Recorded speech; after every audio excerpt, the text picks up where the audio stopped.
भरना चाहिए।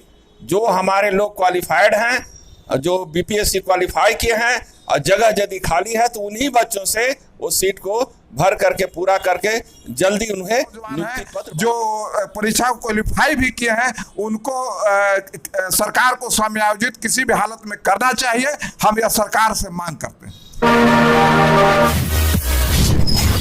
काफी जद्दोजहद के बाद बीपीएससी ने यह घोषणा किया है कि सरकार और बीपीएससी के बीच में बातचीत हो गई है और बीपीएससी शिक्षक रिजल्ट का दूसरी सूची सप्लीमेंट्री रिजल्ट जारी करने वाला है। लेकिन इसमें मामला यहाँ फंसता है कि जहाँ बीपीएससी ने शुरुआती जानकारी दिया है कि हम जो जारी करेंगे, रिजल्ट जो जारी करेंगे, जो सीटें हैं वो सीटें 12 से 15 हजार सीटें ही जारी कर पाएंगे। तो 12 से 15 हजार सीटें ही जारी कर पाएंगे।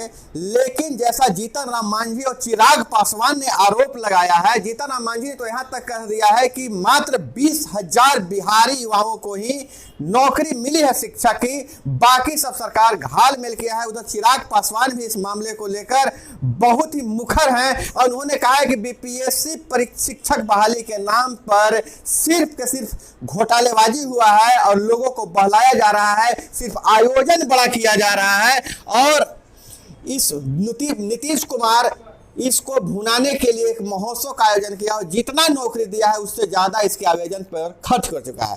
खैर, इस बात है वो खास लोगों की बात है, हम आम और खास दोनों से बात करेंगे। हमारे साथ अभी है, हम इनसे परिचय ले लेंगे। क्या नाम है सर? मेरा नाम डॉक्टर अनिल हुआ। डॉक्टर अनिल सर शिक्षा से जुड़े हुए हैं और विद्यार्थियों का दर्द भी समझते हैं, लेकिन इनके नजरिए में बीपीएससी की परीक्षा जो हुई और जो रिजल्ट जारी किया गया और जो परिस्थितियां बनी कि 40,000 पहले से जो शिक्षक थे उनको भी नई नियुक्ति दे दिया गया और उसके बाद 20,000 ऐसे लोग शामिल हुए जिसका फर्जी डॉक्यूमेंट पाया गया। खुद बीपीएससी के अध्यक्ष अतुल प्रसाद ने बताया है कि 10,000 के पास ऐसे डॉक्यूमेंट्स हैं जो ज्वाइन नहीं कर पाएंगे।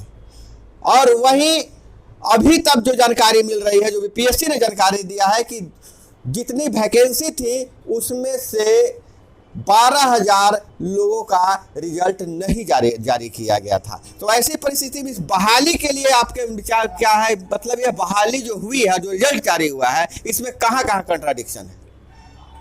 मैं ऐसे मुख्यमंत्री जी को धन्यवाद देना चाहूँगा कि उन्होंने बड़ा दिल दिखाते हुए पूरे देश के लोगों को शिक्षक बनने के लिए आमंत्रित किया। जो बिहार के बेरोजगार दूसरे देशों में, दूसरे प्रदेश में जाके नौकरी करते थे, उन्होंने दूसरे प्रदेश के लोगों को यहाँ बुलाकर उन्होंने अपना ये दिखाया कि हम आपको निमंत्रण दे रहे हैं, आप आइए यहाँ शिक्षक की नौकरी करिए।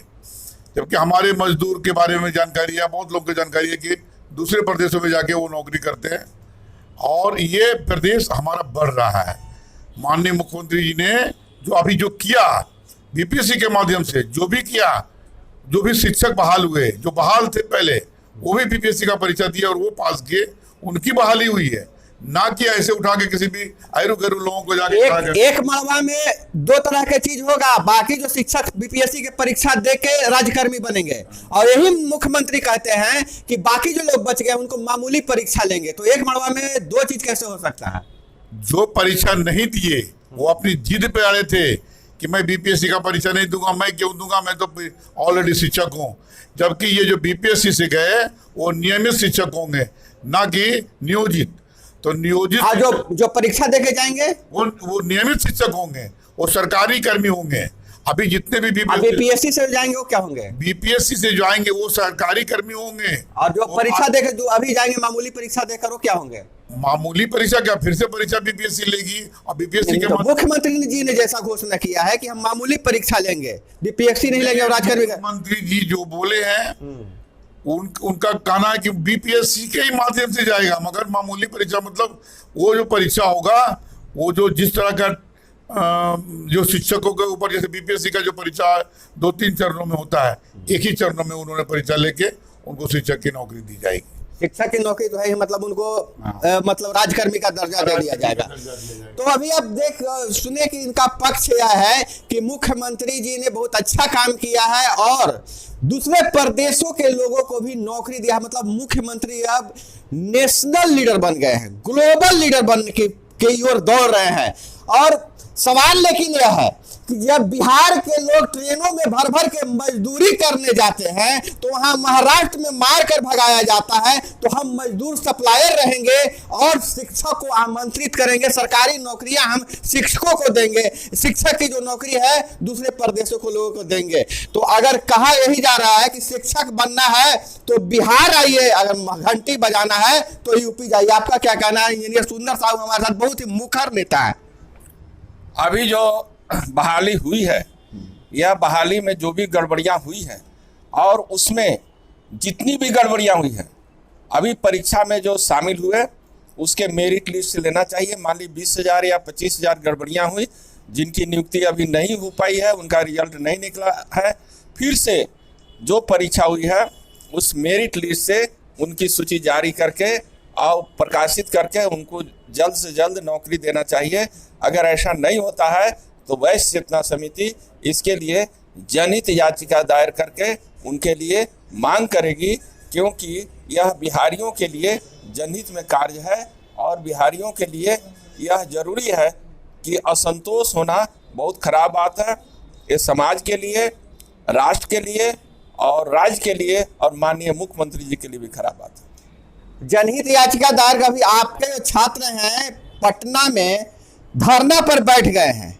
उन्होंने कहा है कि जब हमने बीपीएससी क्वालिफाई कर गया तो हम शिक्षक बनने योग्य हैं, तो फिर हमें नौकरी क्यों नहीं मिलनी चाहिए? आप छात्रों के साथ हैं कि छात्रों के साथ नहीं है? उनका जो मांग है वह जायज है कि नहीं है? अगर वो बीपीएससी परीक्षा दिए हैं, क्वालिफाई भी किए हैं और क्वालिफाई भी किए हैं और अगर उनके साथ मेरिट है तो हम उनके साथ हैं और उनके सीटें भी खाली हैं, एकदम उनको भरना चाहिए। जो हमारे लोग क्वालिफाइड हैं, जो बीपीएससी क्वालिफाई किए हैं और जगह यदि खाली है तो उन्हीं बच्चों से वो सीट को भर करके पूरा करके जल्दी उन्हें नियुक्ति पत्र बांटनी चाहिए। मुख्यमंत्री जी आप प्रधानमंत्री के बनने के दौर में हैं और इसी का नतीजा है कि आपने आरक्षण जो डोमिसाइल है बिहार में बढ़ा दिया है, डोमिसाइल की संख्या कम कर दी है। और मुख्यमंत्री जी इस दौर से आगे निकल जाने में लगता है कि हम अगर बाहर के प्रदेशों से छात्र को बुलाकर नौकरी देंगे, सरकारी नौकरी देंगे, तो मेरी लोकप्रियता राष्ट्रीय स्तर पर बढ़ जाएगी। लेकिन जब घर ठीक नहीं रहेगा तो मुख्यमंत्री जी बाहर आपका ठीक नहीं रहेगा। हमारे साथ हैं बहुत ही मुखर नेता हैं लोजपा राम विलास के प्रदेश सचिव विजय अकेला जी। इनकी पार्टी का क्या कहना है और इस पूरे मुद्दे को कैसे देखते हैं? मेरी पार्टी शुरू से यह आवाज उठाती रही है कि यह जो परीक्षा का जो कार्यक्रम हुआ, यह परीक्षा का केवल प्रयोगशाला बना दिया गया। सर्वप्रथम यह कहा गया कि बिहार के लोगों को ही नौकरी लगेगा, उसके लिए बिहार की बेटियां हैं या बहुएं हैं उन्हें भी नैहर से ही सर्टिफिकेट लाना होगा, यानी डोमिसाइल शुरू से इन्होंने कहा। और उसके बाद परीक्षा के क्रम में ही रोज अपना ये बदलते गए। रिजल्ट भी जारी हुआ, रिजल्ट जो जारी हुआ उसमें साफ दिख रहा है कि 35 से 40 हज़ार के बीच में पूर्व से जो नियोजित शिक्षक थे उनका रिजल्ट हुआ है। 1 लाख समथिंग का यह रिजल्ट बताते हैं, लेकिन नियुक्ति की बात करते हैं, लेकिन 35 से 40 हज़ार पूर्व के नियोजित शिक्षक ही हैं। उसमें 10 से 12 हज़ार के बीच में वैसे छात्र हैं जो परीक्षा डिस्क्वालीफाई किन्हीं कारणों से कर जा रहे हैं। और उसके बाद तीनों में भी हो गया है, उसको 3 सीट जोड़ा जा रहा है। वही कह रहे थे कि तीनों में उनका परीक्षा रिजल्ट क्लियर हुआ है। और दूसरी तरफ जो अति पिछड़ा का जो सीट था उसमें यह हकमारी हो रहा है कि अब इसको वह व्यक्ति क्वालिफाई है, लेकिन जब रिजल्ट हो गया क्वालिफाइंग मार्क्स को कंप्लीट कर रहा है और उसके जगह पर फिर आप कह रहे हैं कि अगला परीक्षा में होगा। तो और दूसरी तरफ उर्दू अभ्यर्थी जो कट ऑफ मार्क्स से भी नीचे आया है उसको भी आप नियुक्ति पत्र दे रहे हैं। तो यह पूरी प्रक्रिया को आप बिहार के युवाओं के साथ मजाक बनाए हुए हैं और हम इसकी घोर निंदा करते हैं। और बिहार के युवाओं का जो यह रेला आज, कभी आप कहते थे कि पलायन रुकेगा और बिहार एक बार फिर उस पलायन को, दंश को झेलने के लिए मजबूर हो रहा है। और हमारे जो शिक्षित नौजवान हैं जो परीक्षा को क्वालिफाई भी किए हैं उनको सरकार को समायोजित किसी भी हालत में करना चाहिए। हम यह सरकार से मांग करते हैं। सरकार से मांग बहुत है और यह मांग आप देख सकते हैं कि जो भी नेता जिसी भी दल से हो, किसी भी संस्थान से हो, बीपीएससी परीक्षा को लेकर गड़बड़ी की बात जरूर कह रहे हैं। और यह गड़बड़ियां हुई हैं, सरकार माने या नहीं माने, और जिस हिसाब से बिहार में इसके विरुद्ध आंदोलन चल रहा है, यह जो मुख्यमंत्री जी का कहा गया है, हमारे बिहार में औरंगाबाद जिला में कहावत है कि पूत मांगे गए थे और भतार देकर चले आए। तो मुख्यमंत्री जी कहीं ऐसा ही नहीं हो कि आप जो चाह रहे थे कि रोजगार दे, लेकिन असंतोष बढ़ेगा और आपकी कुर्सी पर खतरा हो सकता है।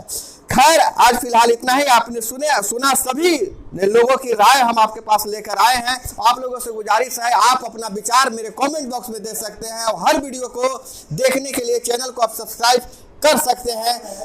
मैं अभय कुमार, मेरे साथ मेरे सहयोगी राजू भारती। मिलते हैं अगले वीडियो में। जय हिंद, वंदे मातरम।